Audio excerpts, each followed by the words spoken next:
அன்பின் தகப்பனே, இந்த அருமையான ஆசீர்வதிக்கப்பட்டதான ஆண்டவரே, இந்த ஆராதனைக்காய் நாங்கள் ஜெபிக்கிறோம் ஆண்டவரே. தேவ சமூகத்தில் இந்த ஆராதனையை அர்ப்பணிக்கிறோம் ஆண்டவரே. ஆவியானவர் தாமே இறங்கி அசைவாடும்படியாய் ஜெபிக்கிறோம் ஆண்டவரே. பாடல்களுக்காய் மை துதிக்கிறோம் ஆண்டவரே. வர்ஷிப்காய் மை சோத்திரிக்கிறோம். தேவனுடைய வார்த்தைகளுக்காய் மை துதிக்கிறோம். அறிவிப்பு காணிக்கையின் பகுதி ஒவ்வொரு பகுதிகளையும் தேவனுடைய கரத்தில் அர்ப்பணிக்கிறோம் ஆண்டவரே. பரிசுத்த ஆவியானவர் தாமே இந்த ஆராதனையில் அற்புதங்களை அடையாளங்களை அதிசயங்களை செய்யும்படியாய் ஜெபிக்கிறோம். தேவனுடைய வார்த்தை வெளிப்படும்படியாய் ஆண்டவரே, தேவனுடைய நாமத்தினாலே எல்லாவற்றையும் நீர் ஆசீர்வதித்து என் தேவனாகிய கர்த்தர் நடத்தும்படியாய் ஜெபிக்கிறேன் ஐயா. உம்மை சோத்திரிக்கிறேன். பரிசுத்த ஆவியானவர் எங்களை எல்லாரும் ஆண்டு கொண்டு இந்த ஆராதனை ஆசீர்வாதமாய் மாற்றி கொடுங்க. எழுப்புதலை கொடுங்க, சமாதானம் கொடுங்க, ரட்சிப்பை கொடுங்க ஆண்டவரே. இந்த சபையில் தேவ சமாதான ஆளுகை செய்யும்படியாய் ஜெபிக்கிறோம். தாழ்த்தி ஒப்பு கொடுக்கிறோம் ஆண்டவரே. இயேசுவின் நாமத்தில் ஜெபிக்கிறோம் எங்கள் ஜீவனுள்ள பிதாவே, ஆமேன். கொத்தாசை வரும் பர்வதம் நேராயின் கண்களை ஏறெடுப்பேன். என கொத்தாசை வரும் பர்வதம் நேராயின் கண்களை ஏறெடுப்பேன். வானமும் பூமியும் படைத்த வல்ல தேவனிடமிருந்தே, வானமும் பூமியும் படைத்த வல்ல தேவனிடமிருந்தே, என்னில் அடங்கா நன்மைகள் வருமே என் கண்கள் ஏறெடுப்பேனா. என்னில் அடங்கா நன்மைகள் வருமே என் கண்கள் ஏறெடுப்பேன். எனக்கொத்தாசை வரும் பர்வதம் நேராயின் கண்களை ஏறெடுப்பேன். எனக்கொத்தாசை வரும் பர்வதம் நேராயின் கண்களை ஏறெடுப்பேன். மலைகள் பெயர்ந்தகன்றிடினும், நிலை மாறி புவி அகன்றிடினும், மலைகள் பெயர்ந்தகன்றிடினும், நிலை மாறி புவி அகன்றிடினும், மாறிடுமோ அவர் கிருபை என்னாலும் ஆறுதல் எனக்கவரே. மாறிடுமோ அவர் கிருபை என்னாலும் ஆறுதல் எனக்கவரே. எனக்கொத்தாசை வரும் பர்வதம் நேராயின் கண்களை ஏறெடுப்பேன். எனக்கொத்தாசை வரும் பர்வதம் நேராயின் கண்களை ஏறெடுப்பேன். என் காலை தள்ளாட ஓட்டார், என்னை காக்கும் தேவனுரங்கார். என் காலை தள்ளாட ஓட்டார், என்னை காக்கும் தேவனுரங்கார். இஸ்ரவேலை காக்கும் நல் தேவன் ராப்பகல் உறங்காரே. இஸ்ரவேலை காக்கும் நல் தேவன் ராப்பகல் உறங்காரே. எனக்கொத்தாசை வரும் பர்வதம் நேராயின் கண்களை ஏறெடுப்பேன். எனக்கொத்தாசை வரும் பர்வதம் நேராயின் கண்களை ஏறெடுப்பேன். என் பக்கத்தில் நிழலவரே, வழுவாமல் காப்பவர் அவரே. என் பக்கத்தில் நிழலவரே, வழுவாமல் காப்பவர் அவரே. சூரியன் பகலில் சந்திரன் இரவில் சேதப்படுத்தாதே. சூரியன் பகலில் சந்திரன் இரவில் சேதப்படுத்தாதே. எனக்கொத்தாசை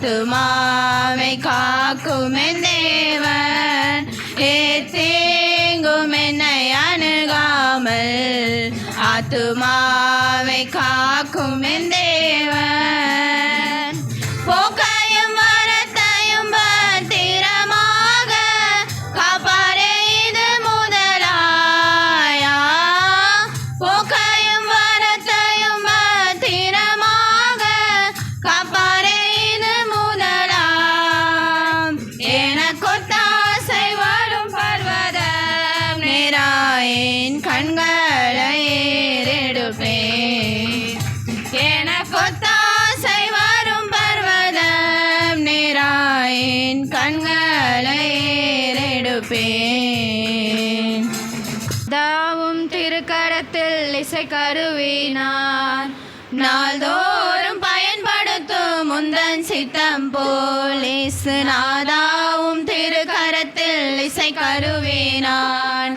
நாள்தோறும் பயன்படுத்தும் முந்தன் சித்தம் போல் ஐயா உன் பாதம் என் தஞ்சமே அனுதினம் ஓடி வந்தேன் ஐயா உன் பாதம் என் தஞ்சமே அனுதினம் ஓடி வந்தேன் ஆனந்தமே அதிசயமே ஆனந்தமே அதிசயமே நாதாவும் திருக்கரத்தில் இசை கருவினான் நாள்தோறும் பயன்படுத்தும் முந்தன் சித்தம் போல் இயேசுநாதாவும் திருக்கரத்தில் இசை கருவினான் நாள்தோறும் பயன்படுத்தும் முந்தன் சித்தம் போல் எங்கே நான் போகவும் சித்தமோ அங்கே நான் சென்றிடுவேன் எங்கே நான் போகவும் சித்தமோ அங்கே நான் சென்றிடுவேன் உம் நாமத்தில் ஜெயமெடுப்பேன் உம் நாமத்தில் ஜெயமெடுப்பேன் நாதாவும் திருக்கரத்தில் இசை கருவினான் நாள்தோறும் பயன்படுத்தும் முந்தன் சித்தம் போல் இயேசுநாதாவும் திருக்கரத்தில் இசை கருவினான் நாள்தோறும் பயன்படுத்தும் முந்தன் சித்தம் போல் புது பாடல் தந்து ஆசீர்வதியும் பரவசமாகிடுவேன் புது பாடல் தந்து ஆசீர்வதியும் பரவசமாகிடுவேன் எக்காலம் நான் ஊதிடுவேன் எக்காலம் நான் ஊதிடுவேன் நாதாவும் திருக்கரத்தில் இசை கருவினான் நாள்தோறும் பயன்படுத்தும் முந்தன் சித்தம் போல் இயேசுநாதாவும் திருக்கரத்தில் இசை கருவினான் நாள்தோறும் பயன்படுத்தும் முந்தன் சித்தம் போல் ஊற்று தண்ணீரே எங்கள் தேவ ஆவியே ஜீவநதியே என்னில் பொங்கி பொங்கி வா ஆசீர்வாதியோ என்னே கர்த்தரே ஆசீர்வாதியோ என்னே கர்த்தரே ஆவியின் வரங்களினால் என்னை நிரப்போ ஆவியின் வரங்களினால் என்னை நிரப்போ ஊற்று தண்ணீரே எங்கள் தேவ ஆவியே ஜீவநதியே என்னில் பொங்கி பொங்கி வா ஊற்று தண்ணீரே எங்கள் தேவ ஆவியே ஜீவநதியே என்னில் பொங்கி பொங்கி வா ஹalleluya காக்கும் கரங்கள் உண்டெனக்கு காத்திடுவார் கிருபையாலே அல்லேலூயா பாடி பாடி அலைகளை நான் தாண்டிடுவேன் அல்லேலூயா பாடி பாடி அலைகளை நான் தாண்டிடுவேன் நம்புவேன்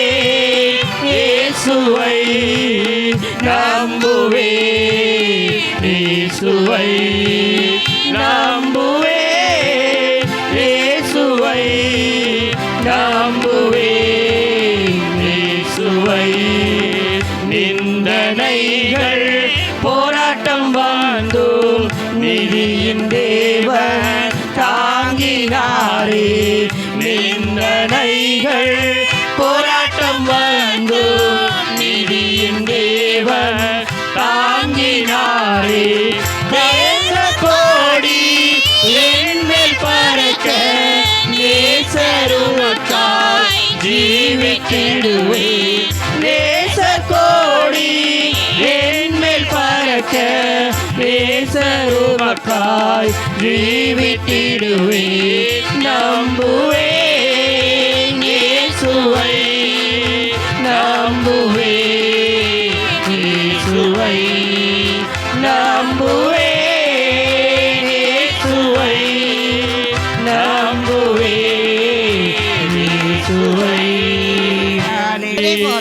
ஆராதிப்பேன், தேவனுடைய நாமத்தை மகிமைப்படுத்துங்க. ஆண்டவரே சுவை பாடுங்க, எல்லாரும் பாடுங்க. நல்லவரே உம்மை ஆராதிப்பேன், நல்லவரே உம்மை ஆராதிப்பேன், வல்லவரே உம்மை ஆராதிப்பேன், நல்லவரே உம்மை ஆராதிப்பேன். ஆராதிப்பேன், நான் ஆராதிப்பேன், ஆண்டவரே சுவை ஆராதிப்பேன். ஆராதிப்பேன், நான் ஆராதிப்பேன், ஆண்டவரே சுவை ஆராதிப்பேன். பரிசுத்த உள்ளத்தோடே ஆராதிப்பேன், பணிந்து குனிந்து ஆராதிப்பேன். பரிசுத்த உள்ளத்தோடே ஆராதிப்பேன், பணிந்து குனிந்து ஆராதிப்பேன். ஆராதிப்பேன், நான் ஆராதிப்பேன், ஆண்டவரே சுவை ஆராதிப்பேன். ஆராதிப்பேன், நான் ஆராதிப்பேன், ஆண்டவரே சுவை ஆராதிப்பேன்.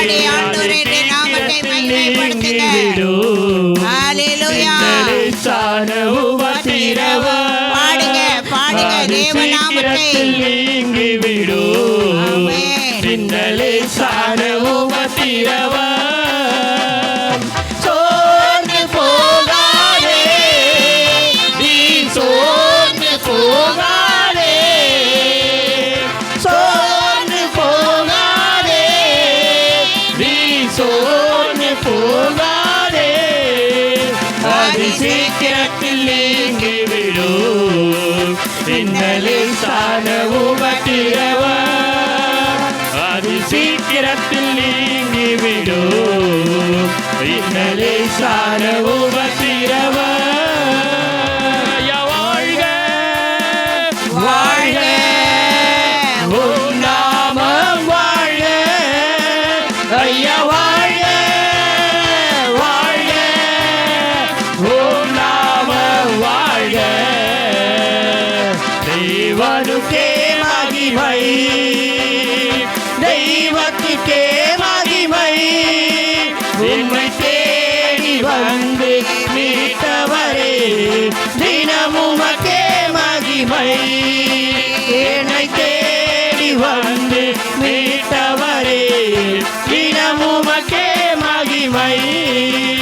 ஐயா வாழ்க வாழ்க ஓம் நாமம் வாழ்க, ஐயா வாழ்க வாழ்க ஓம் நாமம் வாழ்க.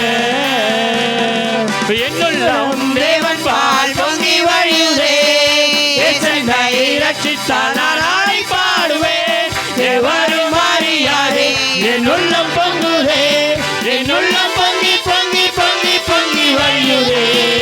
ஜீவிக்கிறாரே சுஜீவிக்கிறார், என் உள்ளத்தில் அவர் ஜீவிக்கிறார்.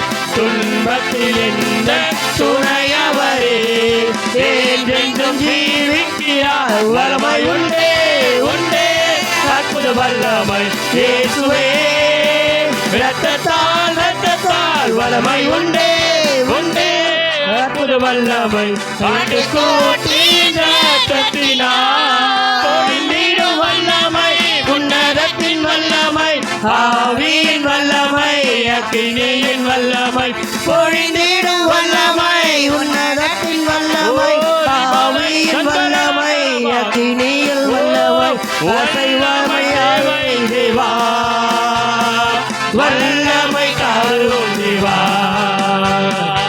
என்றே தேவை தேவா இப்போ தாரும் தேவா என்றே தேவை தேவா இப்போ தாரும் தேவா மாம்சமான யாவர் மேலோ ஆவியை ஊற்றுவேன் என்று மாம்சமான யாவர் மேலோ ஆவியை ஊற்றுவேன் என்று வாலிபர் யாவரோ தீர்க்கதரிசனம் சொல்வாரே முப்பர் வாலிபர் யாவரோ தீர்க்கதரிசனம் சொல்வாரே உடலிடும் வல்லமை உன்னதத்தின் வல்லமை ஆவியின் வல்லமை அக்கினியின் வல்லமை பொழிந்திடும் வல்லமை உன்னதத்தின் வல்லமை ஆவியின் வல்லமை அக்கினியின் வல்லமை அசைவாடும் பாவியே தூய்மையே ஆவியே அசைவாடும் பாவியே தூய்மையே ஆவியே இடமசைய உள்ளம் நிரம்ப இறங்கி வாருமே இடமசைய உள்ளம் நிரம்ப இறங்கி வாருமே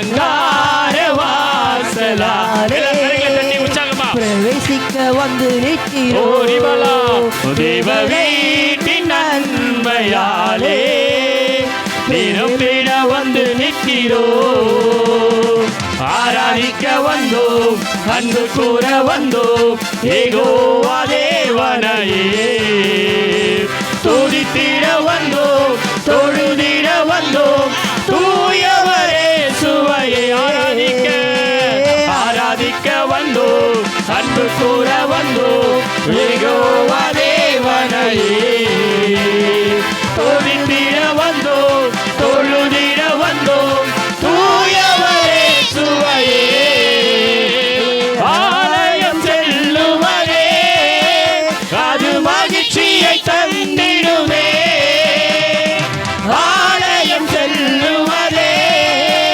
அது மகிழ்ச்சியை தந்திடுமே என் சபையுடனே உம்மை துதித்திடவே கிருபையும் நிறைந்திட்டதே என் சபையுடனே உம்மை துதித்திடவே கிருபையும் நிறைந்திட்டதே ஆராதிக்க வந்தோம் அன்பு கூற வந்தோம் ஏகோவா தேவனையே துதித்திட வந்தோம் தொழுதிட வந்தோம் தூயவரே சுவையே ஆராதிக்க வந்தோம் அன்பு கூற வந்தோம் ஏகோவா தேவனையே தொழுதிட வந்தோம் தொழுதிட வந்தோம் தூயவரே சுவையே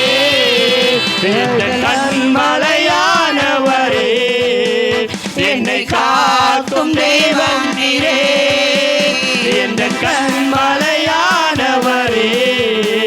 என்னை காக்கும் தெய்வம் நீரே வல்லமை மாற்றி வை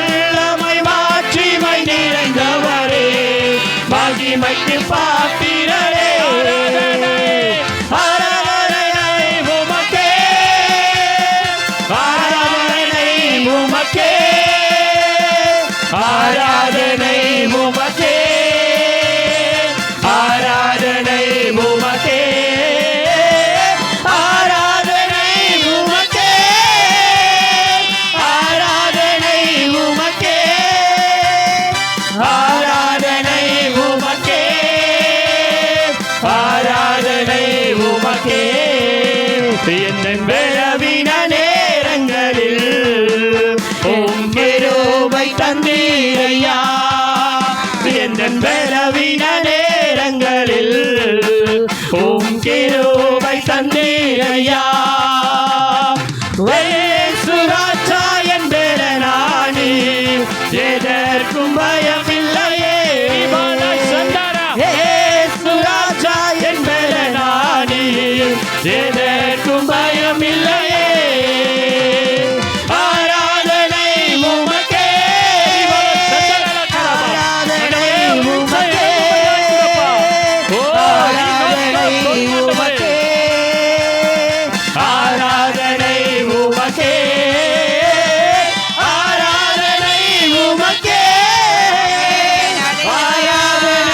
உமக்கே ஆராதனை உமக்கே ஆராதனை உமக்கே ஆராதனை உமக்கே ஆராதனை உமக்கே ஆராதனை உமக்கே ஆராதனை உமக்கே ஆராதனை உமக்கே உமக்கொப்பானவர் யார் உமக்கொப்பானவர் யார் உமக்கொப்பானவர் யார் உமக்கொப்பானவர் யார் வானத்திலும் பூமியிலும் உமக்கொப்பானவர் யார் இந்த வானத்திலும் பூமியிலும் உமக்கொப்பானவர் யார் கர்த்தாவே கர்த்தாவே தேவர்களில் உமக்கொப்பானவர் யார்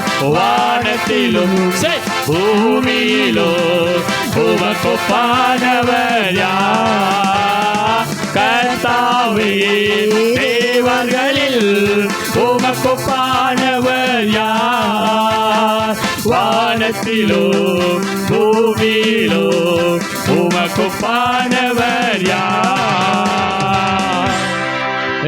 மார்க் எழுதின சுவிசேஷம்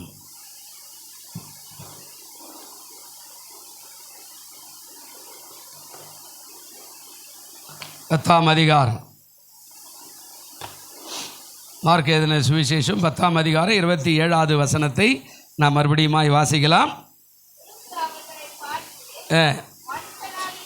மனுஷரால் இது கூடாது, தேவனாலே இது கூடாததல்ல, தேவனாலே எல்லாமே கூடும் என்று சொன்னான். இதை தான் நாம் தியானிக்கிறோம். இதில் நிறைய பகுதிகள் இருக்கிற.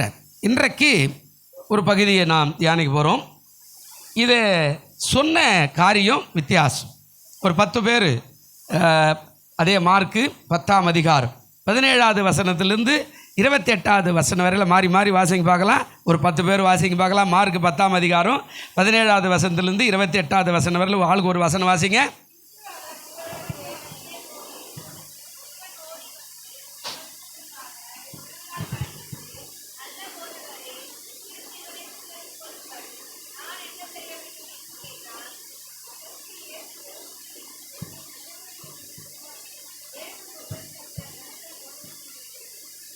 வாசிங்க.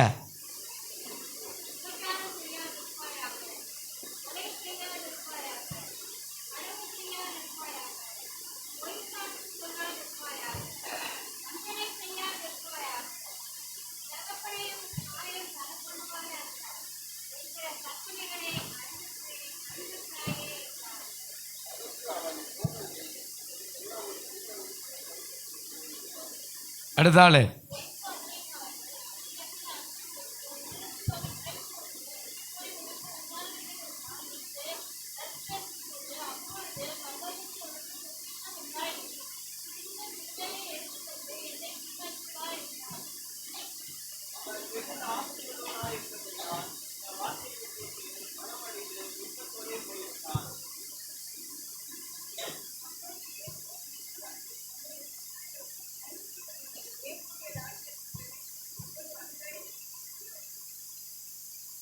அவ்வளோதானா?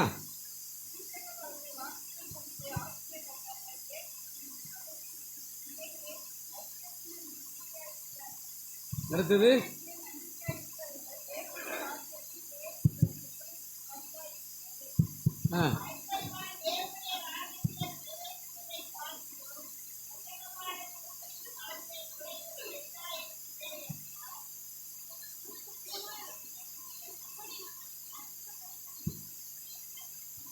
சேர்ந்து வாசிக்கலாம். இயேசு அவர்களை பார்த்து, மனுஷரால் இது கூடாது தான், தேவனால் இது கூடாததில்லை, தேவனாலே எல்லாமே. அல்லேலூயா. இதை குறித்து தான் இன்றைக்கு நாம் தியானிக்க போகிறோம். இந்த 10 வசனம் இது மிக வித்தியாசமாய் சொல்லப்படுகிற ஒரு வார்த்தை. அதாவது இதில் மிக முக்கியமாக 2 காரியம் இருக்கிறது. இந்த 10 வசனத்திலும் 10 விதமான காரியம் இருக்கிறது. அதாவது கேள்வி, பதில், துக்கம், இடறல். இதனாலும் இந்த வாசிக்கப்பட்ட இந்த 10 வசனத்தில் இருக்கிறது. கேள்வி, அதுக்கப்புறம் பதில், அதுக்கப்புறம் துக்கம், அதுக்கப்புறம் இடறல். இது நம்ம வாழ்க்கையில், ஆவிக்குரிய வாழ்க்கையில் கொஞ்சம் அவசியமாய் இது காணப்படணும். நம்ம கேள்வி கேட்கும்போது ஆண்டவர் நிச்சயமாய் பதில் கொடுக்க வல்லவராய் இருக்கிறார். அல்லேலூயா. வேதம் இப்படி சொல்லுகிறது. ரோமர் 10ஆம் அதிகாரம் 17வது வசனம் என்ன சொல்கிறார் பாருங்க. ரோமர் 10:17 இருக்குதா பாருங்க. ஆதலால் விசுவாசம் கேள்வினாலே வரும், கேள்வி தேவனுடைய வசனத்தினாலே என்ன செய்யுங்க. அப்போது கேள்வி கேட்டாதான் பதில் ஆண்டவரோட கரத்திலேருந்து வரும். அடிக்கடிக்கு கேட்கணும். ஆண்டவரே, என் குடும்பத்துக்காக நான் உங்கள்கிட்ட ஜெபிக்க வந்துக்கிறேன். ஏன் இந்த குடும்பம் இப்படி இருக்குது, ஏன் என் பிள்ளைகள் இப்படி இருக்கிறாங்க, ஏன் என் வாழ்க்கையில் முன்னேற்றம் இல்லை, என் வாழ்க்கையில் ஏன் இந்த பிரச்சனை இல்லை, நான் ரட்சிக்கப்படுறது எப்போ. ஆண்டவரே, இப்படி திரும்ப திரும்ப திரும்ப திரும்ப நீங்கள் கேள்வி கேட்க ஆரம்பிக்கும் போது இங்கே சொல்கிறார், விசுவாசம் கேள்வினால் என்ன செய்யும், வரும். கேள்வி யார் இடத்துலேருந்து வருதா? தேவனுடைய வசனத்தினால வரும். நீ வேதத்தை வாசிக்க வாசிக்க வாசிக்க தேவனுடைய வசனத்தினாலே கேள்வி பிறக்கும். கேள்வி கேட்டேன்னா பதில் கிடைக்கும். நான் ரொம்ப காலமாக கேட்டேன், ஏன்னா ஆண்டவரே, யார் செய்த பாவம், நான் ஏன் இந்த மாதிரி 17 வயசில் இப்படி முடவனை போல் உட்காந்துக்கிட்டேன். நிறைய கேட்டேன், நிறைய கேள்வி கேட்பேன். பைபிளில் அப்படியெல்லாம் ஒன்றும் இல்லையே, நீங்கள் தானே சொல்லிக்கிறீங்க. அப்போ 3ஆம் 4ஆம் தலைமுறைன்னு சொன்னாங்களே. அப்போது உடனே நான் ஜெபிக்க ஆரம்பிக்கிறேன். ஒருவேளை எங்கள் அப்பா செஞ்ச பாவம் மன்னி, எங்கள் அம்மா செஞ்ச பாவம், எங்கள் தாத்தா, எங்கள் பாட்டி, எங்கள் முப்பாட்டு, இவன் அந்த அம்மா, எங்கள் அம்மா வரும், எங்கள் அப்பா வரும், எங்கள் மாமா மச்சா வரும், எங்கள் சித்தப்பா பெரியப்பா வரும், எவனாவது பாவம் பண்ணி அது என் மேலே பழிச்சிருந்து நான் இந்த 17 வயசில் வாலிபத்தில் படுத்தபடியாக இருக்கந்தா ஒருவேளை மன்னி ஆண்டவரே. பாருங்கள், கேள்வி ஆண்டவர் அழகாக சொல்கிறாரு. எப்படி வரும்? தேவனுடைய வசனத்தினால அது என்ன செய்து வருகிற, நம்ம கேட்கணும். அப்போது அந்த கேள்விக்கு தான் பதில் வந்தது. அந்த கேள்விக்கு பதில் வருது. எப்படி வருதுன்னா, சத்தியத்தை அறிவில் சத்தியம் உங்களை நான் என்ன செய்வேன். அப்போது அந்த பதில் தான் என்னை சுகமாக்குது. அந்த பதில் நம்ம பிடிச்சிக்கணும். ஒரு வசனம் நமக்காக, ஒரு வசனத்தை வேதத்தில் கட்டாயம் நமக்காக ஒரு பகுதியில் அது இருக்கும். தேடணும். ஏன் என் குடும்பம் இப்படியே இருக்குது, என் பிள்ளைகள் ஏன் இப்படியே இருக்கிறாங்க, என் எதிர்காலம் ஏன் இப்படியே இருக்குது, சீரடையவே இல்லை, என் பிள்ளைகளுடைய எதிர்காலம் சீரடையவில்லை, என் பிள்ளைக்கு ஒரு பிள்ளைக்கு ஏன் இன்னும் கொடுக்கல, என் பிள்ளைக்கு ஏன் கல்யாணம் பண்ணலை, என் பிள்ளை ஏன் சரியாக படிக்கலை, ஏன் என் பிள்ளை இடறி போயிட்டா, ஏன் என் பிள்ளை இப்படியாகி மாறிட்டான். நீ திரும்ப திரும்ப ஆண்டவர்கிட்ட கேட்டேன்னா உனக்கு ஒரு வசனத்தை ஆண்டவர் வாக்குத்தத்தத்தை வெளிப்படுத்துவார். அதை பிடிச்சு நீ போராடும்போது கர்த்தர் அந்த வார்த்தையை உன் வாழ்க்கையில் நிறைவேற்ற வல்லவராக இருக்கிறார். அல்லேலூயா. ஆண்டவர் சொல்கிறார், இந்த பகுதியில் 4 காரியம் சொன்னேன் இல்லையா. ஒன்று கேள்வி கேட்குறான், ஆண்டவர் பதில் கொடுக்கிறார். பதிலுக்கு ஆசீர்வாதத்தை பெற்றுக்கொள்வதற்கு பதிலாக துக்கம் அடைந்து அவன் சிறுமையோடு கூட இடறி போய் விட்டான் என்று வேதத்தில் பார்க்கிறோம். அவன் கேட்ட கேள்வி நல்ல கேள்வி கேட்டான். இப்போ அந்த கேள்விக்கான பதில் தான் ஆண்டவர் சொல்கிறார். அவன் கேட்டான், என்ன சொல்கிறான்? பின்பு அவர் புறப்பட்டு வழியிலே போகையில் ஒருவன் ஓடி வந்து, அவன் பேர் சொல்லலை. இன்னொரு இடத்துல இவனை குறித்து ஒரு தலைவன் அப்படின்னு போட்டிருக்குது இன்னொரு சுவிசேஷத்தில். ஆனால் இவன் பேர் யார், எந்த ஊர் அப்படியெல்லாம் இல்லை. அது சொல்கிறாரு, மத்தேயுவில் வாசிங்கன்னா அங்கே தலைவன் அப்படின்னு ஒரு பேர் வரும். அதாவது இங்கே வருகிறார், ஒருவர் ஓடி வந்து அவருக்கு முன்பாக முழங்கால் படியிட்டு, நல்ல போதகரே, நித்திய ஜீவனை சுதந்தி கொள்ளும்படி நான் என்ன செய்ய வேண்டும். இவன் நல்ல கேள்வி கேட்டான். ஆண்டவரே, பரலோக ராஜ்யத்தில் நித்திய ஜீவன் போய் வரணும் இல்லையா, சாவாமல் உள்ள ஒரு வாழ்வு இருக்குது இல்லை, அதை நான் பெற்றுக்கொள்ள நான் என்ன செய்யணும். நல்ல கேள்வி கேட்டான். இந்த கேள்வி நீங்களும் நானும் ஆண்டவர் பார்த்து கேட்கணும். நான் என்ன செய்யணும்? நம்ம ஏதோ போகிறோம், முடிஞ்சால் சிக்கலுக்கு போட்டுருவோம். 1ஆவது வாரம் நிறைய பேர் வருவோம், 2ஆவது வாரம் பாதி பேர் வரமாட்டோம். அப்போது வேலைக்கு போயிடுவோம். நிறைய காரியங்களை நாமளே இடர்பாடான காரியத்தை செய்கிறோம். இப்போ அவன் கேட்குறான், நல்ல போதகரே அப்படின்னு கேட்குறான். ஆண்டவர் அவனுக்கு பதில் கொடுக்கிறார். அதற்கு இயேசு, நீ என்னை நல்லவன் என்று சொல்வானேன், தேவன் ஒருவர் தவிர நல்லவன் ஒருவனும். எவ்வளோ அழகாக மேன்மைப்படுத்துகிறார் இயேசுநாதர். அவர் சொல்கிறார், தேவன் ஒருவர் தவிர உலகத்தில் வேறு எந்த ஒரு மனுஷனும் நல்லவன் இல்லை. ஆண்டவர் சொல்கிறார், நீ என்ன நல்லவன் சொல்லாதப்பா, தேவன் தான் நல்லவர், அவர் தான் என்னை உங்களுக்காக அனுப்பியிருக்கிறார். அந்த நல்ல தேவன் உங்களுக்காக என்ன அனுப்பியிருந்தால்தான் நீங்கள் ஆசீர்வதிக்கும்படியாக நான் பரலோக ராஜ்யத்துடைய சுவிசேஷத்தை அறிவிக்கிறேன். உங்களுக்காக நான் மரிக்க போகிறேன், உங்களுக்காக நான் சிலுவை சுமக்க போகிறேன், உங்களுக்காக நான் ரத்தம் சிந்த போகிறேன், உங்களுக்காக பாடுபட போகிறேன், உங்கள் பாடுகளை என் தோல் மேலே சுமக்க போகிறேன். அதனால் நான் நல்லவன் அல்ல, அவர் தான் நல்லவர். அல்லேலூயா சொல்லுங்கள், அல்லேலூயா. கர்த்தரை எப்போதுமே கனப்படுத்த ஆயத்தமாய் சரியாய் பார்க்கணும். மற்றவங்க கண்ட மாதிரி பேசுகிற மாதிரியெல்லாம் நீங்கள் அப்படியெல்லாம் பேசக்கூடாது. அது ஆண்டவர் விரும்ப மாட்டார். ஏன்னா ஆண்டவர் இப்படி தான் சொல்கிறார், நல்ல போதகர் அவர் தான்பா, நான் இல்லை. சரி, இப்போ கேட்டான் இந்த கேள்விக்கு பதில் சொல்கிறார். என்ன சொல்கிறார்? 19வது வசனமும் 20வது வசனமும் இங்கே இந்த மனுஷனுடைய வாழ்க்கையில் ஒரு சம்பவம் நடக்கிறார். 2 காரியம் மிக முக்கியமாக இருக்குது, அதை மட்டும் சொல்கிறேன். முதலாவது காரியம் 19வது வசனத்தை அப்படி சொல்கிறார். என்ன சொல்கிறாருங்க? விபச்சாரம் செய்யாதிருப்பாயாக, கொலை செய்யாதிருப்பாயாக, களவு செய்யாதிருப்பாயாக, பொய் சாட்சி சொல்லாதிருப்பாயாக, வஞ்சனை செய்யாதிருப்பாயாக, உன் தகப்பனையும் உன் தாயும் கனம் பண்ணுவாயாக என்கிற கற்பனைகளை அறிந்திருக்கிறாயே என்றார். அல்லேலூயா. இப்போ கேட்குறாரு, பரலோக போனோம், நித்திய ஜீவனை பெற்றுக்கொள்ள நான் என்ன செய்யணும்? இப்போ பதில் கொடுக்குறார். இந்த பதில் நல்ல அருமையான பதில். அவர் சொல்கிறார் 5 காரியம் 6 காரியம் சொல்கிறார். ஒன்று என்ன சொன்னாருங்க? 10 கட்டளையிலேருந்து எடுக்கிறார். விபச்சாரம் செய்யாதிருப்பாயாக. அடுத்த காரியம் என்ன சொன்னார்? அதாவது விபச்சாரத்துக்கு அடுத்தபடியாக கொலை. ரொம்ப ஜாக்கிரதையாக இருக்கணும். நம்ம வாழ்க்கையில் இதெல்லாம் பர்ஃபெக்டாக கூட சில பேர் இருப்பான், ஆனால் பர்ஃபெக்டாக இருந்து கூட வாழ்க்கை இடறி போயிடுவான். அதை தான் இங்கே காட்டுறாரு. இப்போ சொல்கிறாரு, அவர் சொல்கிறாரு, விபச்சாரம் செய்யாதிருப்பாயாக, கொலை செய்யாதிருப்பாயாக, களவு செய்யாதிருப்பாயாக, பொய் சாட்சி சொல்லாதிருப்பாயாக, வஞ்சனை செய்யாதிருப்பாயாக. இதை நல்லா கவனித்து பார்த்தீங்கன்னா, நமக்கு தெரிஞ்சு, அதாவது நமக்கு தெரிஞ்சு நாம் விபச்சாரம் செய்திருக்க மாட்டோம். ஆனால் மனம் இருக்கிறது அது யாருக்குமே தெரியாது. எண்ணம் இருக்கிறது அது யாருக்குமே தெரியாது. ஆண்டவர் சொன்னார், ஒரு ஸ்திரியை இச்சையோடு பார்க்கிற எவனும் அவளோடு கூட விபச்சாரம் பண்ணி ஆயிற்று. ஒரு முறை ஒரு சகோதரி பார்க்குறோம், ரைட், அது யதார்த்தமாப்பா. அதே சகோதரி திரும்பி நல்லா அழகாக இருக்குதே அப்படின்னு பார்த்தா அது கொஞ்சம் பாவம். திரும்ப 3வது முறையும் இந்த மாதிரியெல்லாம் ஒரு மனைவி இருந்தால் நல்லா இருக்குமே அப்படின்னா அது அதை விட பெரிய பாவம். இன்னும் கொஞ்சம் கெட்ட வார்த்தையோட இது மாதிரியெல்லாம் ஒரு பிகர் இருந்தால் நல்லதாக இருக்குமே அப்படின்னா அது பெரிய பாவம். நல்ல கவனி, நாம் மனமறிந்து விபச்சாரம் செய்யலை, ஆனால் எண்ணத்திலையும் சிந்தையிலும் அந்த விபச்சாரம் வருகிறது. அதனால தான் சொன்னார், விபச்சாரம் செய்யாதிருப்பாயாக. அடுத்த காரியம் என்ன சொன்னார்? கொலை. கொலைனா வெறும் கத்தி எடுத்து குத்துறது தான் கொலை அப்படி இல்லை. வேதத்தில் பல விதமான கொலை இருக்கிற வார்த்தையினால். எரேமியாவை பார்த்து அந்த ஜனங்கள் சொல்கிறான், நாம் நாவினாலே அந்த எரேமியை வெட்டி போடுவோம் வாருங்கள். நிறைய பேர் கொலைனா எப்படின்னா கத்தி எடுத்தா கொலை இல்லை, வார்த்தையிலே கொண்டு விடுவான். அவன் நரகத்துக்கு போயிடுவான், அவன் ஒன்றுத்துக்கு உதவ மாட்டான், அவன் சரியில்லை. பாருங்கள், அவன் நம்ம செய்யாத காரியத்தை செய்கிற மாதிரி கொலை செய்கிற ஒரு காரியத்தை செய்வோம். அதான் சொல்கிறார், கொலை செய்யாதிருப்பாயாக. 3வது என்ன சொன்னாருங்க? களவு. களவு அப்படின்னா திருட்டு தான். சில நேரத்தில் நாம் யாரும் ஒரு பேனா கூட திருடி இருக்க மாட்டோம், ஆனால் மனம் இருக்கிற அந்த மனதில் பல காரியத்தை நாம் செய்து விடுவோம். சிந்தை தான் ரொம்ப பெரிய ஆபத்தான ஒரு காரியம். அதாங்க சொல்கிறார். அடுத்தது என்ன சொல்கிறாருங்க? களவு செய்யாதிருப்பாயா. களவு அப்படின்னா திருட்டுத்தனம்.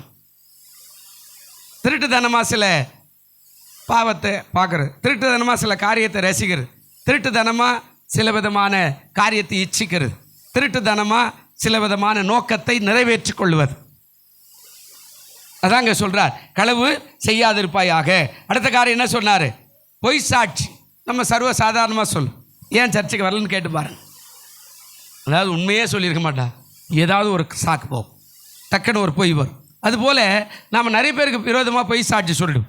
ஒருத்தர் சொன்னார், இன்றைக்கி ஒரு சபையில் ஒரு ஊழியக்காரர் வந்தாருங்க, நல்லா பேசினார், அவருக்கு சின்னதாக ஒரு மச்சம் ஒன்று இருந்தது, அதை கேட்டுன்னு போகணும். இன்னொரு சொன்னால், இன்றைக்கி ஒரு சபையில் ஒரு பாஸ்டர் வந்தாரா, நல்லா பேசினாரா, கையளவு பொட்டு மாதிரி எவ்வளோ சார், இன்னொருத்தர் போய் அதை கேட்டு போய் சொன்னாங்களாம். என்ன சொன்னா, இன்றைக்கி சபையில் ஒரு பாஸ்டர் வந்தார், நல்லா பேசினா, ஒரு கண்ணை ஃபுல்லாகவே கருப்பாக்குதான்.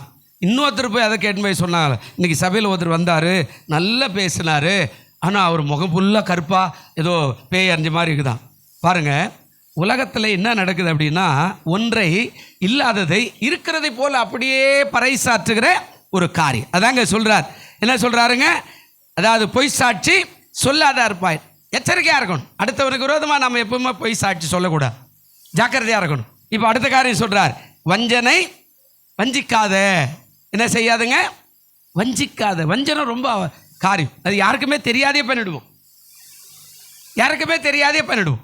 வஞ்சனை செய்யாதிருப்பாயா. நம்மக்கிட்ட பகிர்ந்து கொடுக்க சொல்லி கொடுத்தா வேதத்தில் ஒரு இடத்துல இருக்கிறார். அதாவது பகிர்ந்து கொடுக்கிறவன் வஞ்சனை இல்லாமல் பகிர்ந்து கொடுக்க கடவன். நம்ம வீட்டில் 4 பிள்ளைன்னா 4 பிள்ளைக்கு சரியாக சோறு போடுங்க, வஞ்சனை இல்லாமல்.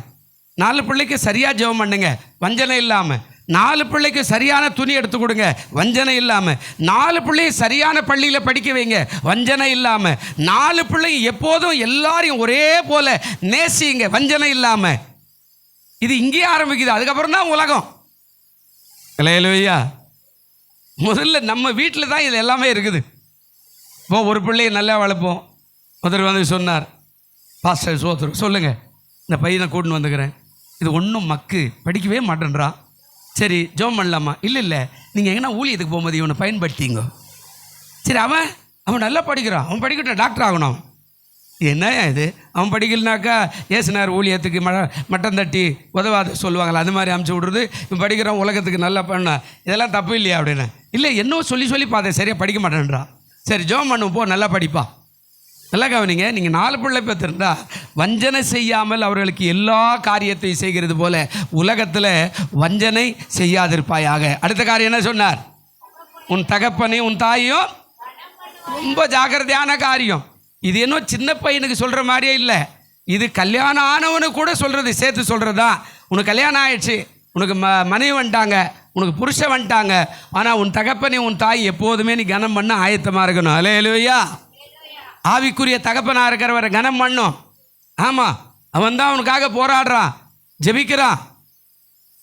அவன் தான் இரவெல்லாம் ஆண்டவர் அந்த குடும்பத்துக்கு ஆசீர்வதியும், அந்த குடும்பத்தை மகிமைப்படுத்தும், அந்த பிள்ளைகள் நல்லா படிக்கட்டும், நல்ல ஆண்டவரை முன்னேறட்டும், நல்ல கல்யாணம் ஆகட்டும். ஒருவேளை உலக பிரகாரமாக பிரயாசப்படுறான், ஆவிக்குரிய தகப்பன் போராடுறான் முழங்கால நின்று. அப்போது உன் தகப்பனையும் உன் தாய் என்ன செய்யாது இப்பாயாக கனம். என்ன சொல்கிறாருங்க அந்த வசனம்?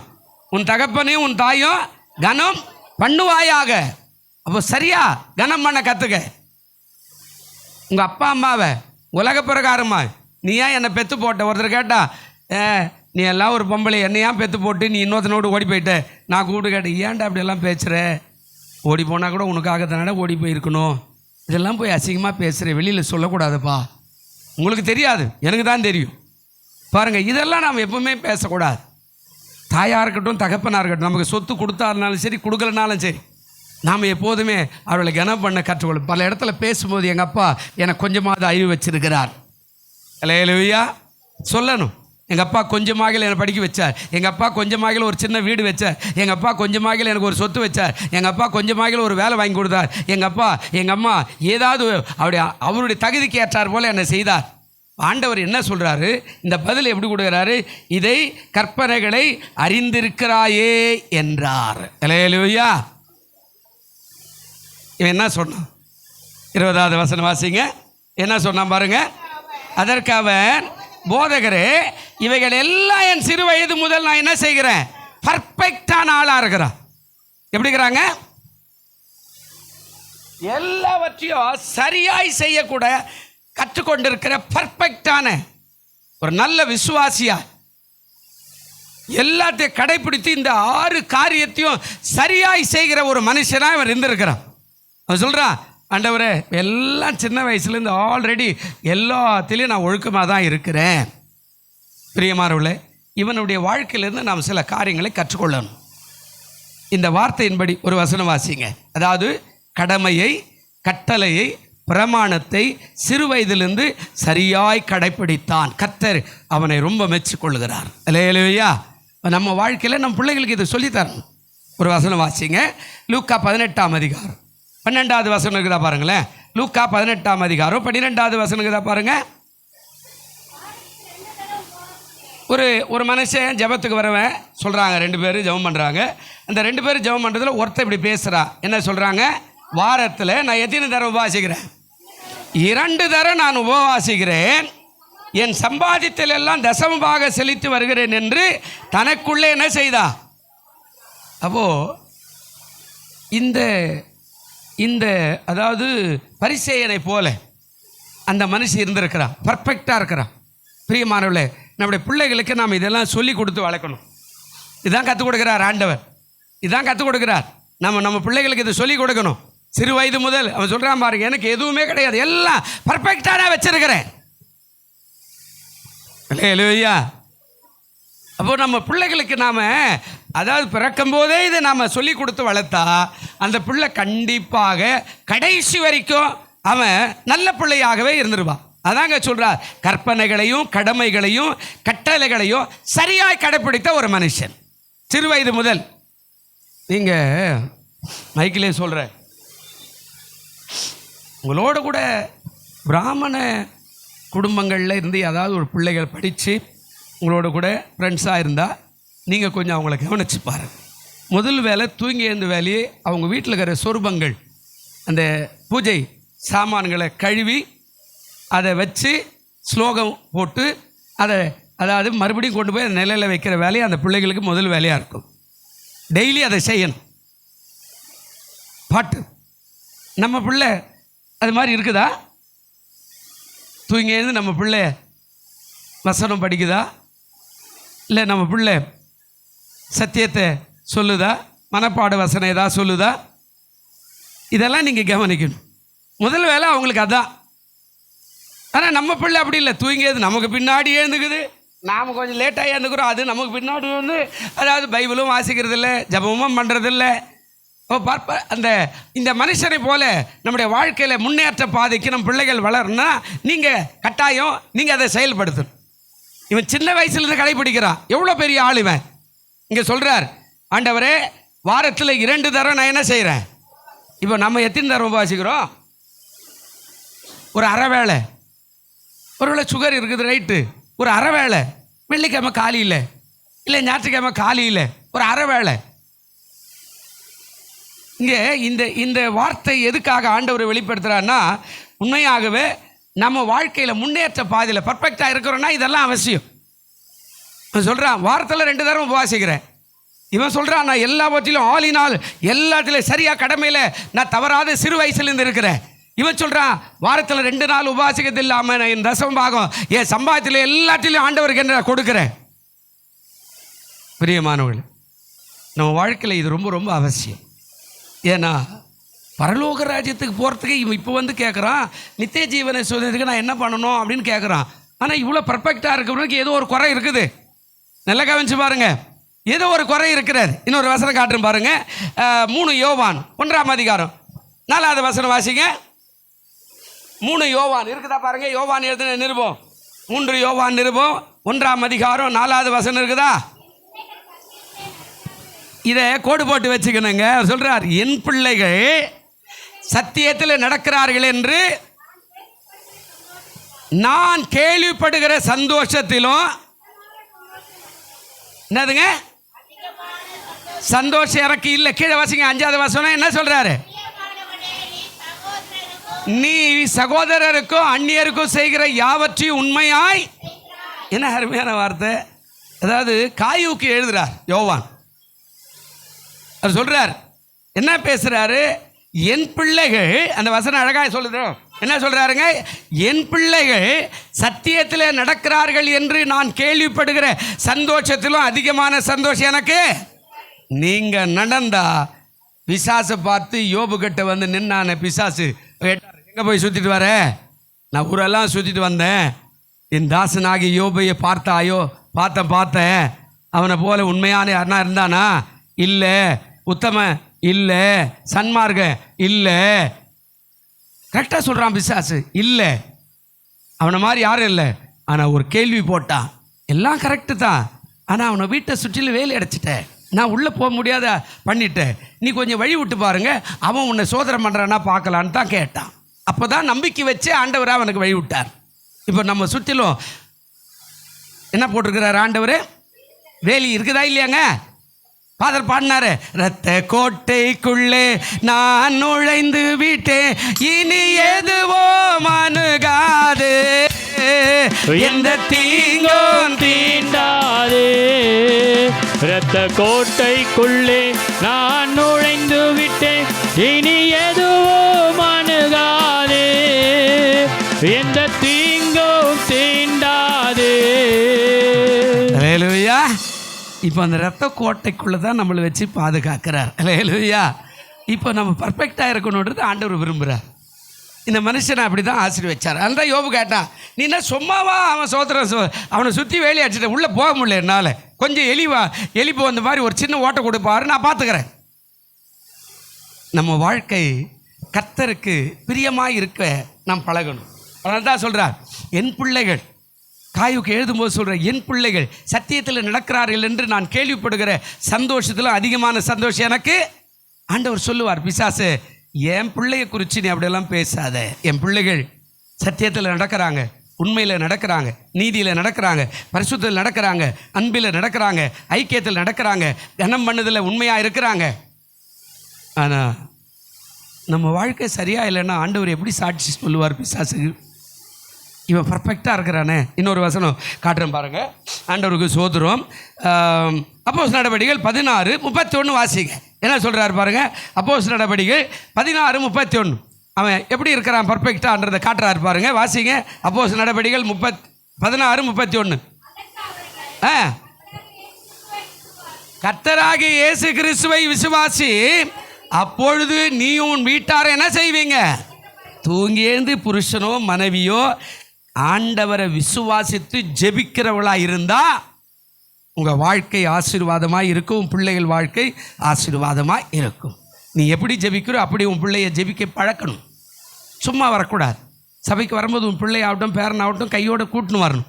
அவனை இங்கே உட்கார வைக்கணும். பாட்டு பாடும்போது கை தட்ட வைக்கணும். அவன் இதை காணிக்கு போடும்போது கையில் காணி கொடுத்து போட வைக்கணும். எதுக்கு அந்த காணிக்குன்னு கேட்டால் சொல்லணும். கர்த்தருக்கு சோத்திரம். நீ பழக்க வித்தியானா இங்கே சொன்னார் இல்லை, என் பிள்ளைகள் சத்தியத்தில் நடக்கிறார் என்ற கேள்விப்படுகிற சந்தோஷத்தில் அதிகமான சந்தோஷம்.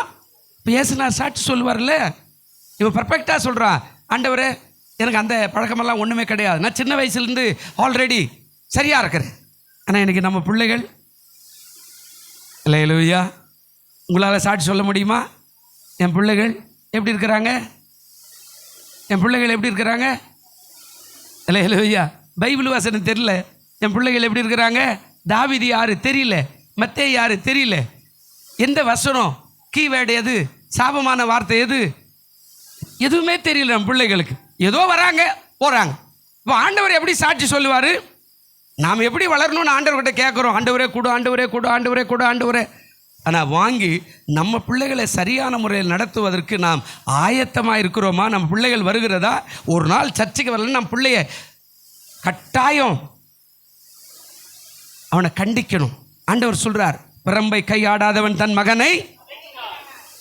பிரம்புனா அதுக்காக ஒரு பெரிய பிரம்பு வச்சுக்கிட்டு பலர் அடிச்சு முதுகெல்லாம் வீங்கி போகிறான், அது இல்லை.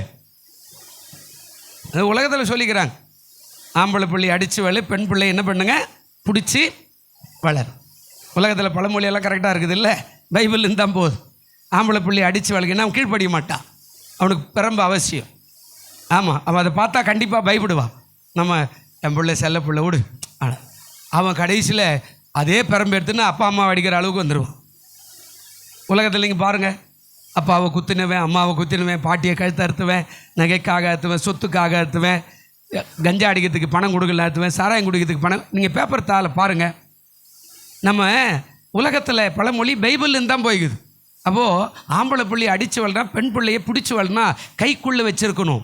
அந்த பிள்ளை எங்கே போகுது, எங்கே வருது, என்ன படிக்குது, யார் கூட பேசுது, யார் கூட சுற்றுது, ஏன் இவ்வளோ லேட்டாக வருது, ஸ்கூல் என்ன டைமு, காலேஜ் என்ன டைமு, ஏன் இவ்வளோ லேட்டாக வருது, எங்கே போய் அந்த கைக்குள்ளே வச்சு அடக்கி வளர்க்குற அந்த காரியத்தை நாம் செய்யும்போது தான் நம்முடைய பிள்ளைகள் நமக்குள்ளே கட்டுப்பாடு. ஹல்லேலூயா சொல்லுங்கள், ஹல்லேலூயா. நம்ம அளவுக்கு மீறி சந்தோஷம் கொடுத்துருவோம். சாப்பிட சந்தோஷம் கொடுக்கலாம் அளவுக்கு மீறி. ஆனால் படிக்கிறதுல கரெக்டாக இருக்கணும், ஒழுக்கத்தில் கரெக்டாக இருக்கணும். உள்ளே வரும்போதே பெரியவங்களை பார்த்தா சோதர ஆண்டி சோதர அங்கிள் அப்படி சொல்ல கற்றுக்கணும் பிள்ளைய. நீ சொல்லி கொடுத்தியானா தான் நீ நடக்கிற மாதிரி உன் பிள்ளை வரும். அவன் பர்ஃபெக்டாக இருக்கிறான் இல்லை? ஆண்டவர் சொல்கிறாரு, யார் பரலோக ராஜ்யத்துக்கு போவான்? மனுஷனால் கூட தேவனால் கூடும். இதுக்கு அடுத்த சப்ஜெக்டை நான் அடுத்த வாரம் கூட காட்டுறேன், சில காரியங்கள் பெரிய தேவதாசனை. ஆனால் இங்கே என்ன சொல்கிறாரு, நீ எல்லாரையும் பார்த்து சோத்திரம் அப்படின்னு சொன்னேன்னா உன் பிள்ளை அந்த சோத்திரம் சொல்லிக்கணும். உள்ளே போகும்போது ஆண்டி நிற்கிறாங்க, அங்கிள் நிற்கிறாங்க, பாஸ்டர் நிற்கிறாங்க, சோத்திரம் பண்ணிட்டு போனா அது செய்யும், அது பர்ஃபெக்டாக செய்யும். அப்போது டெய்லி அது நடக்கும். நாமளே சோதரம் பண்ணுறது நம்ம பிள்ளை என்ன பண்ணுவான், எங்கள் அப்பாவே சோதரம் பண்ண மாட்டார், நான் ஏன் பண்ணுறதுன்னு போயிடுவான். அதே மாதிரி பிள்ளைகளை வச்சுக்கிட்டு அடுத்தவனை குறை பேசாதீங்க. உன் வீட்டில் பிள்ளைகள் இருந்தால் புருஷ மனைவி சண்டை போடக்கூட பயப்படணும். உன் பிள்ளைகள் இருந்தால் புருஷ மனைவி சண்டை போடக்கூடாது. அந்த சண்டையில் கூட புருஷனை அசிங்கமாக பேசுறது, மனைவி அசிங்கமாக பேசுறதை செய்யக்கூடாது. அதே மாதிரி உன் பிள்ளைகளை வச்சுக்கிட்டு பக்கத்து வீட்டு பாட்டியை, பக்கத்து வீட்டு அங்குலை, பக்கத்து வீட்டு ஆண்டியை, மாமனை, மச்சானை, ஊழியக்காரனை, விசுவாசியை அசிங்கமாக பேசுறதை நிறுத்தணும். உன் பிள்ளை பர்ஃபெக்டாக வளர மாட்டா, நீ பேசுறதை காது விட்டு கேட்டுன்னு இருப்பா. தேவன் எப்போதுமே கரெக்டாக இருக்கிறார். அதனால தான் இவனை குறித்து ஆண்டவர் பேசுகிறார். அவன் அழகாக வந்து கேட்குறான், நித்திய ஜீவனை சொந்தக்கே நான் என்ன பண்ணும், நான் ஆல்ரெடி எல்லாத்துலேயும் கரெக்டாக இருக்கேன்னு. சில பேர் இது வேஷம் போட்டு கூட செய்வான், எல்லாம் கரெக்டாக இருப்பான், ஆனால் உள்ளே எதுவுமே இருக்காது. இவன் சொல்கிறா என்ன சொன்னாருங்க அந்த வசனத்தில், ஆண்டவர் என்ன சொன்னாருங்க, அதாவது இவன் கேட்ட கேள்விக்கு பதில் சொன்னார். அவன் பதில் என்ன சொல்கிறான், போதகரே இவை எல்லாவற்றிலும் என் சிறு வயது முதல் நான் என்ன பண்ணிக்கிறேன், கை கொண்டிருக்கிறேன், ரெடியாக இருக்கிறேன். எங்கள் அப்பா அம்மா எனக்கு சொல்லி கொடுத்த காரியத்தை நான் சரியாக கடைப்பிடிச்சுக்கிறேன். இதுக்கு மேலே என்ன வேணும்? இப்போதான் அடுத்த காரியம் வருகிறது. இப்போது அடுத்த சப்ஜெக்ட் 21, 22க்கு போவோம். 21 என்ன சொல்கிறாரு பாருங்கள், வாசிங்க. இயேசு அவனை பார்த்து, நல்லா கவனிக்கணும், இயேசு எப்பவுமே அன்பு கூறுகிற ஆண்டவர். அல்லேலூயா. இயேசு எப்பவுமே என்ன செய்கிறாருங்க, நம்ம கூட கோவம் வந்தால் போயா இந்த அம்மாக்கிட்ட நான் பேச மாட்டேன், அது சரியில்லை, அந்த ஆள் சரி கிடையாது, நான் சொல்லிட்டு போயிடலாம் மனுஷன். ஆனால் இயேசு அங்கே பாருங்கள், இயேசு அவனை பார்த்து அவனிடத்தில் என்ன பண்ணாராம், அன்பு. அன்பு அவசியங்க. அல்லேலூயா. நீங்கள் உன் பிள்ளைகள் மேலே அன்பு கூறுங்க, உன் புருஷன் மேலே அன்பு வைங்க, உன் மனைவி மேலே அன்பு வைங்க, உன் பெற்றோர் மேலே அன்பு வைங்க, சபையில் இருக்கிற பிள்ளைகள் மேலே அன்பு வைங்க. அன்பு தான் சகலவற்றையும் மாற்றி உன்னை ஆசீர்வாதமான பிள்ளையாய் மாற்றிவிடும். அல்லேலூயா. அதிகாரமோ ஆணவமோ கிடையாது, அன்பு தான். ஆண்டவர் அன்புக்காக தான் வந்தார், அன்பினால தான் கட்டினார். உங்களால் என்னால் முடியுமா? ஈட்டியில் குத்துறவனை பார்த்து பிதாவே இவரை கொஞ்சம் மன்னியும் அப்படின்னு சொல்ல முடியுமா? அவன் குத்துறன்னா அவன் ஈட்டியை பிடிச்சி நம்ம வாங்கி அவனே கூட குத்திடுவோம், அப்படி தானே? வண்டியில் போகும்போது யாருன்னா இடிச்சிட்டான்னா உடனே வண்டி நிறுத்தி அறிவிக்குதாடா எருமாடு சொல்கிறோமா இல்லையா? சர்வசாதாரணமாக வருதா இல்லையா? ஏசு அதெல்லாம் சொல்லலை, அன்பா சொன்னார், பிதாவே இவர்களுக்கு தாங்கள் செய்கிறது இன்னதென்று ஏதோ ஒருத்தன் சொன்னால் அதை நிமித்தம் என்னை வந்து சிறுமைப்படுத்துகிறான். ஆண்டவரே இந்த பாவத்தை இவர்களுக்கு என்ன செய்யுங்க. எவ்வளோ பெரிய அன்பு. அல்லேலூயா. இந்த அன்பு உனக்கு எனக்கு இருக்கணும் இல்லை? நீ அன்புள்ளவனாக இருந்தால் உன் பிள்ளை அன்புள்ளவனாக இருக்கும், நீ அதிகாரம் உள்ளவனாக இருந்தால் உன் பிள்ளை அதிகாரம் உள்ளவனாக இருக்கும், நீ அகந்தை உள்ளவனாக இருந்தால் உன் பிள்ளை அகந்தை உள்ளவனாக இருக்கும். அது ஆண் பிள்ளையாகட்டும் பெண் பிள்ளையாகட்டும். நீ கீழ்ப்படியாத இருந்தால் உன் பிள்ளை உன்னை விட 4 மடங்கு யாருக்குமே கீழ்ப்படியாதவனாக இருப்பான். ஆண்டவர் சொல்கிறார், தம்பி உனக்கு ஒரு காரியம் இருக்கிறது, அதை சொல்கிற கேட்டுக்க, உன்னிடத்தில் ஒரு குறை உண்டு. என்ன சொன்னாருங்க? முதல்ல அவனை பார்த்தார், முதல்ல அவனை என்ன செய்தாருங்க, பார்த்தார். 2வது என்ன சொன்னார், அன்பு வைத்தார். 3வது என்ன சொல்றார், ஒரு குறைவு இருக்கிறார். நல்லா கவனிக்கணும், நம்மளை ஆண்டவர் டெய்லி பார்க்கலன்னா நம்ம அந்தோ பரிதாபமாய் மாறிடுவோம். அல்லேலூயா. சொல்லுங்க அல்லேலூயா. அவருடைய பார்வை தான் நம்ம ஆசீர்வாதமாய் வச்சிருக்கிறது. அல்லேலூயா. அவர் முகத்தை திருப்பிட்டாருன்னா நம்ம முகத்துக்கு நேராக வேற ஒரு ஆள் வந்து நின்றுடுவான். அவருடைய பிரசன்னம் அதுதான் நம்மளை வழிகாட்டுகிறார். அதுதான் சொல்கிறார், ஏசவனை என்ன செய்தார், பார்த்தார். என்னை பார்த்தார், நான் விடுதலை ஆகிட்டேன். உங்களை பார்த்தார், நீங்கள்லாம் ஆசீர்வாதம் பெற்றுக்கிட்டீங்க. ஆண்டவர் உங்களை பார்த்தார், உங்களுக்கெல்லாம் கல்யாணம் எல்லாம் நடந்து பிள்ளைகள்லாம் கொடுத்து குடும்பத்தை கொடுத்துக்கிறார். இயேசு உங்களை பார்த்ததுனால தான் இந்த ஆசீர்வாதம் வந்திருக்கிறது. அல்லேலூயா. அடுத்த காரியம் சொல்கிறார், அன்பு கூர்ந்தார். பாவத்துக்கு தண்டனை கொடுக்கல. பாவத்துக்கு தண்டனைனா நீங்கள் பழைய ஏற்பாட்டுக்கு போகணும். பல்லுக்கு பல்லு, கண்ணுக்கு ஒருத்தர் கண்ணை நீ குத்திட்டேன்னா இன்னொருத்த வந்து உன் கண்ணை குத்தி எடுத்துடணும். ஒருத்தன் பல்லை உடைச்சிட்டான்னா அந்த உடைச்சவன் வந்து உன் பல்லை உடைச்சி எடுத்துடணும். இதுதான் பழைய ஏற்பாட்டு பிரமாணம். புதிய ஏற்பாட்டில் சொன்னார், நான் உங்களுக்கு சொல்லுகிறேன், உன் சத்துருக்களை சொல்லுங்களேன், உன் சத்துருக்களை. இப்போ பக்கத்தில் ஒருங்க சத்துருக்கா பார்க்காதீங்க, அவங்க நல்ல நண்பராக பார்த்து கை கொடுத்து சொல்லுங்கள், நான் உன்னை சிநேகிக்கிறேன் பிரதர், நான் உன்னை சிநேகிக்கிறேன் சிஸ்டர், சொல்லுங்கள் பார்க்கலாம். ஐயோ என்னங்க, ஏன்னா சத்துரு பார்க்குற மாதிரி அப்படியே வச்சுக்கிட்டு, யோ நீ சொன்னால் கூட நான் கேட்க மாட்டேன் போயா. அல்லேலூயா சொல்லுங்க, அல்லேலூயா. பழைய பாட்டில் ஒன்று சொன்னார் சிஎஸ்ல, அன்பே பிரதானம் சகோதர அன்பே பிரதானம், அன்பே பிரதானம் சகோதர அன்பே பிரதானம். நேரம் இல்லை போயிட்டே இருக்குது, பாட்டு பாண்ட நேரம் ஆகிடும். பாருங்கள், அன்பு, அந்த அன்பு தான் சொன்னார், அதுதான் பிரதானமானது. கொரிந்தியர் 13ஆம் அதிகாரம் முழுசாக தான் சொல்கிறார். அப்போது அன்பு முதலாவது என்ன செய்கிறார், அவனை பார்த்தார், ரெண்டாவது அவனிடத்தில் அன்பு கூர்ந்தார், மூணாவது உன்னிடத்தில் ஒரு குறை உண்டு என்றார். நம்மக்கிட்ட குறை இருக்குது.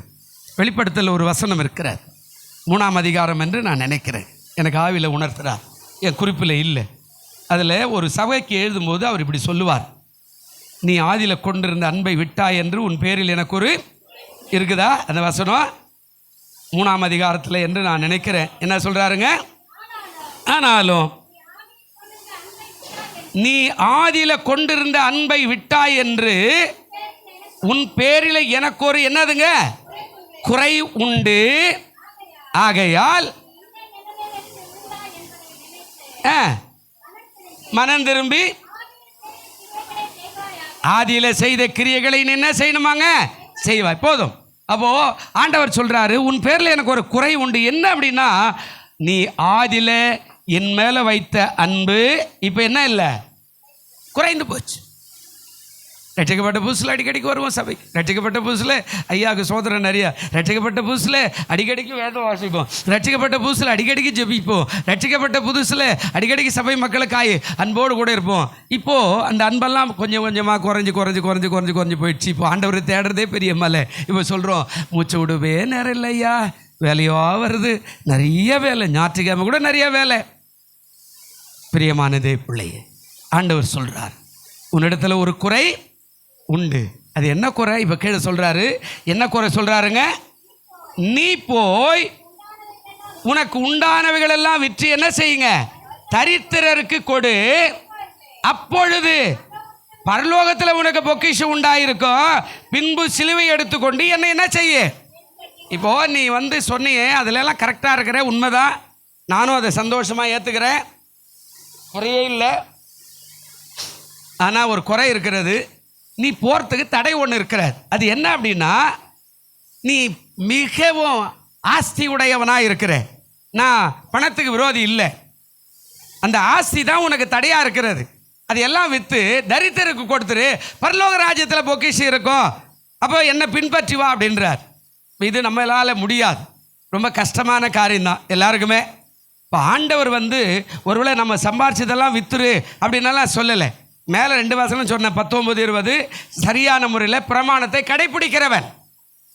கீழே அவனுக்கு கேட்ட பதில் கொடுத்த உடனே அவன் கவலையும் துக்கமும் இடரலும் அடைந்து அவரை விட்டு போய்விட்டான் என்று வேதம் சொல்லுகிறார். பிரியமானவர்களே, நாம் சில நேரத்தில் விட்டு கொடுக்க ஆயத்தமாக இருந்தால் சில நன்மைகளை பெற்றுக்கொள்ள ஆயத்தமாக இருப்போம். அல்லேலூயா சொல்லுங்கள், அல்லேலூயா. இப்போ நம்ம வீட்டில் டீக்கு போடுற சக்கரை இருக்குதா இல்லையாங்க? என்ன கலரில் இருக்குது? கருப்பா வெள்ளையாக இருக்குது இல்லையா? அது எப்படி வருது? எப்படி வருது? அந்த கரும்பு எங்கேருந்து வருது? வயல்லேருந்து வருது. அந்த கரும்பு என்ன பண்ண, அப்படியே வச்சு வாயில் வச்சக்கா சக்கரை வந்துடுமா?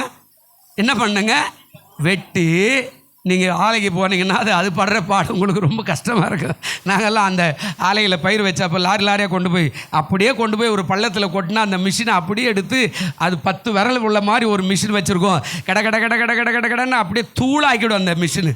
அந்த கரும்பை உள்ளே அப்படியே புளியும். ஆமாம், சக்கை ஒரு பக்கம் போகும், பால் ஒரு பக்கம் போகும். அந்த பால் இன்னொரு இடத்துல கொதிக்க வைக்கணும், இன்னொரு இடத்துல காய்ச்சணும், இன்னொரு இடத்துல ஜலிக்கணும், இன்னொரு இடத்துல அதில் ஒரு பவுடர் போடணும், இன்னொரு இடத்துல அதை கட்டி ஆகணும், இன்னொரு இடத்துல அதை ஆற வைக்கணும், இன்னொரு இடத்துல பெரிய பாலமாக இருக்கிற கட்டி ஒரு மிஷின் வச்சு அதை தகர்க்கும். கடைசியாக வரும்போது ஜலிக்கும். இங்கே ஆரம்பித்தா பெரியார் நகரில் சக்கரை வந்துடும். இங்கே கரும்பு போட்டால் பெரியார் நகரில் போய் நிற்கும் போது மூட்டையில் சக்கரை பிடிச்சிடுவான். அழகாக கரும்பு வாசம் தான் வரும். அழகாக ஜலிச்சு அதில் 2 தரமாக மாற்றும். ஒன்று அதாவது ஒரிஜினல், அதாவது ஃபஸ்ட்டு. 2வது இன்னொரு 2வது ஆகும், தனியாக மாற்றும். அதை இந்த 2 ரகத்தை தனியாக பிரிக்கும். அதுவே அந்த முதல் ரகத்தை மூட்டை கணக்கிலையும் இன்னொரு ரகத்தை தனியாக மூட்டை கணக்கிலையும் எடுக்கணும். பாருங்க, அங்கே அந்த கரும்பை தியாகமாய் வெட்டி எடுத்தாதான் இங்கே சக்கரை என்ன செய்துங்க. சில நேரம் நாம் சில தியாகம் பண்ணும்போது தான் நமக்கான பரலோக ஆசீர்வாதம் வரும். இல்லையா? நம்ம எதுவுமே விட்டு கொடுக்க மாட்டேங்க. சண்டை போடுவேன், கோவப்படுவேன், வைராகியமாக இருப்பேன், கொடுக்க மாட்டேன், ஜெபிக்க மாட்டேன், வேதம் வாசிக்க மாட்டேன், கோயிலுக்கெல்லாம் வரமாட்டேன், அதெல்லாம் கிடையாது. ஆமாம், நான் இப்படி தான் இருப்போம். நான் என்னை ஆண்டவர் மட்டும் ஆசீர்வதிக்கணும் அப்படியெல்லாம் வரவே, அப்படியெல்லாம் வரவே சொல்லுங்கள், வரவே நான் சொல்ல வரவே வராது. தியாகம், தூக்கத்தை தொலைக்கணும். நீ தூக்கத்தை விட்டு உன் பிள்ளைக்காக போராடணும், உன் குடும்பத்துக்காக ஜெபிக்கணும். அதிகாலையில் நீ இழுத்து போது நீ 8 மணி வரைக்கும் தூங்கினா உன் ஆசீர்வாதம் கரைந்து போய்விடும். யாத்திராகமத்தில் சொல்லுவார் 17ஆம் அதிகாரத்தில், அன்றன்று உள்ள ஆகாரத்தை கொடுக்குறேன். இஸ்ரவேல் ஜனங்களுக்கு என்ன வேணும்? இப்போ அந்த கானானை விட்டு வந்துட்டாங்க, அந்த எகிப்து விட்டு வந்துட்டாங்க. கானானுக்கு போய் சேர்ற வரைக்கும் சாப்பாடு என்ன? ஆண்டவர் சொல்கிறார், இப்போ நான் உங்களுக்கு பரலோகத்தில் இருக்கிற மன்னாவை அனுப்புகிறேன். போய் அதிகாலையில் போய் மைதானத்தில் நிற்க சொல்லு. அது பனி மாதிரி அப்படியே தூவும். அதை சேகரித்துக்க சொல்லு. அவன் குடும்பத்தில் 5 பேர்னா 5 படி போதும், அவன் குடும்பத்தில் 10 பேர்னா 10 படி போதும். அதை கொண்டு வந்து அதை இடித்து ஜலித்து அதை வேக வைத்து ரொட்டியாக சுட்டு சாப்பிடு. சோம்பேறியா நாளைக்கு வரமாட்டேன் இன்றைக்கே சேர்த்துக்கன்னா காலையில் அது என்ன ஆகிடும்? கெட்டு நாற்றம். அதே மாதிரி நாளைக்கு நான் வாரிக்கிறேன் அப்படின்னா நீ நாளைக்கு போனால் வராது, ஓய்வு நாளில் கட்டாயம் வராது. நீ சனிக்கிழமை போய் 2 தடவை வாரிக்கணும். கட்டளை அதாங்க. இப்போ நீ காலையில் தூங்கிட்டு கர்த்தரை நான் ஆசீர்வதிக்க மாட்டேன்றார்னா எப்படிங்க? அதிகாலையில் கர்த்தரை தேடுகிறவன் கண்டடைவான். அல்லேலூயா. கர்த்தரை தேடுகிறவன் என்ன செய்வாங்க? கண்டடைவான். அதிகாலையில் எழுந்துக்க, உன் குடும்பத்துக்காக உன் பிள்ளைக்காய் ஜெபம் பண்ணு, கண்ணீரோடு அழு. என் பிள்ளை ஆசீர்வதிக்கணும், என் மனைவி ஆசீர்வதிக்கணும், என் மனைவி வியாதி மாறணும், என் புருஷ வியாதி மாறணும். காலையில் எழுந்து தியாகம் பண்ணு, உன் தூக்க தொலை. கர்த்தர் உன் குடும்பத்தை ஆசீர்வதிப்பாரு. ஏங்க நான் எதுவுமே செய்ய மாட்டேன், ஆசீர்வதிக்கணும். எப்படி ஆசீர்வதிப்பாரு? அதிகாலையில் தான் போகணும். 8 மணிக்கு தான் அறப்பறுக்கிறதுக்கு போகணும். 10 மணிக்கெல்லாம் கிடையாது. ஏர் ஓட்டணும்னா அந்த காலத்தில் 4:30 மணிக்கு ஏர் போடணும். அந்த சேத்துல போய் நிற்கணும். 4:30 மணிலேருந்து 8-9க்குள்ளே முடிக்கணும். அல்லேலூயா. அதிகாலை இழுற்றோடு செய்ய வேண்டிய வேலை இருக்குதுங்க. இதெல்லாம் நீ செஞ்சால் தான் ஆசீர்வாதம். நீ அதிகாலை ஜெபிக்கிறவனாக இருக்கணும், வேதம் வாசிக்கிறவனாக இருக்கணும். அதுக்கப்புறம் தான் மற்ற வேலை. உன் பிள்ளைகள் இந்த பழக்கத்தை உருவாக்கணும். அப்போ தான் இவனை போல பர்ஃபெக்டாக உன் பிள்ளைகள் இருக்கும். ஆனால் நம்ம பிள்ளைங்க ஏசுநாதரை விட ரொம்ப செல்லம் கொடுத்து அப்படியே வச்சுக்கிறோம். பிள்ளை கெட்டு போகும்போது சோத்திரம் பாஸ்டர் ஜெபம் பண்ணுங்க. அதுக்கு மேலே அவன் மாற மாட்டான். இப்போ இவன் என்ன செஞ்சான்? 22வது வசனம் வாசிங்க. என்ன பண்ணான்? ஆண்டவர் சொல்றார், அவன் மிகுந்த ஆஸ்தி உள்ளவனாய் இருந்தபடியால் இந்த வார்த்தையை கேட்டு மனமடிந்து துக்கத்தோடு அவன் என்ன செய்துட்டாங்க? போயிட்டான். மனம் மடிஞ்சிட்டா. என்னையா இவ்வளோ நேரம் பேசினுங்கிற? அவ்வளோதான்.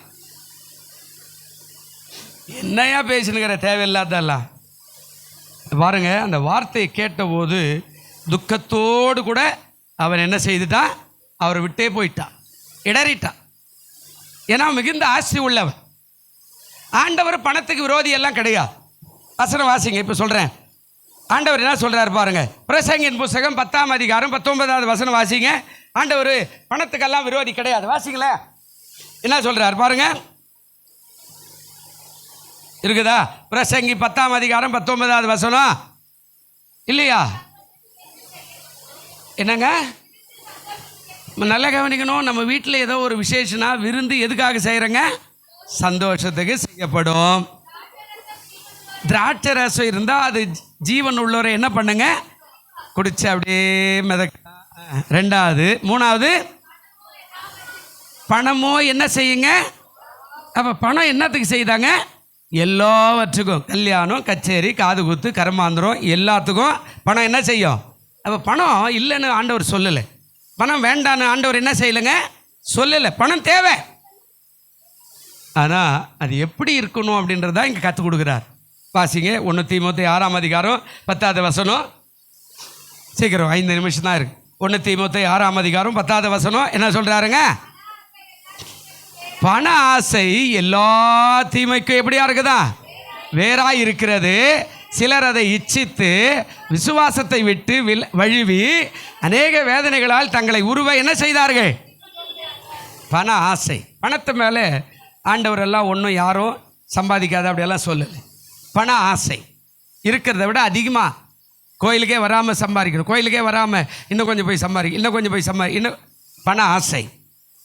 இப்போ அவனுக்கு அதுதான் இருந்தது. அதனால தான் அவன் என்ன பண்ணிட்டான்?